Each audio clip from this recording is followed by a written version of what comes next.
galabnimadii maanta oo sabdiha iyo dablay hubaysan oo adeegsada gaari walxaa qarxa laga soo buuxiyay waxa ay weerareen hoteelka Naso Hablod oo ku yaala nawaaxiga isgoyska kilomitir 4 ee magaalada Muqdisho. gaariga qaraxa saarna ay dablayda ku qarxiyeen albaabka hoteelka kadibna koox hubaysan ayaa gudaha u galay dhismaha hoteelka. ilaalada hoteelka Naso Hablod iyo dablayda ayaa ku dhawaad saacad ku dagaalamayay gudaha hoteelkaasi. weerarka oo dhacay xilli dadka afurka isu diyaarinayeen ayaa sababay dhimashada dad tiradoodu ay leeg tahay 10 qofood oo hoteelka gudihiisa iyo dibadiisa ay rasaas ku dishay iyo dhaawacyo tiro inta ka badan. meherada ganacsi iyo gaadiid wadada marayay ayuu burburiyay xoogga qaraxa oo dareenkiisa laga maqlay qaybo badan oo kamid ah magaalada Muqdisho. goobta oo aan tagay ayaan kula kulmay dad gudaha hoteelka ku jira oo soo badbaaday iyo gaadiidka gurmadka degdeg oo dhaawacyada halkaasi ka qaadayay. goobjoogayaal ayaa ii sheegay in hoteelka ay ku jireen mas'uuliyiin dawladda Soomaaliya ka tirsan qaarkoodna hoteelka ay degan yihiin.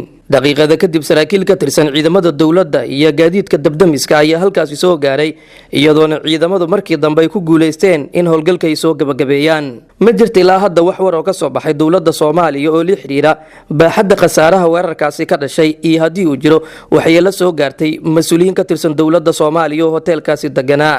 maamulada xarumaha caafimaadka ee magaalada Muqdisho oo qadka telefoonka kula hadlay ayaa ay xaqiijiyeen xarumahooda la dhigay dad dhaawacyo kala duwan qaba.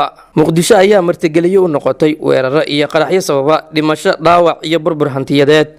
qaraxyadana waxay dhacayaan xilli ciidamada dawladda iyo amisom ay sameynayaan howlgallo joogto ah oo dadkii gaadiidka mararka qaar lagu baaro. baaritaanada iyo qaraxyada isbarbar socda ayaa lagu micnayn karaa jugjug meeshaada joog. cabdinaasir maxamed, telefishinka Cable, magaalada Muqdisho.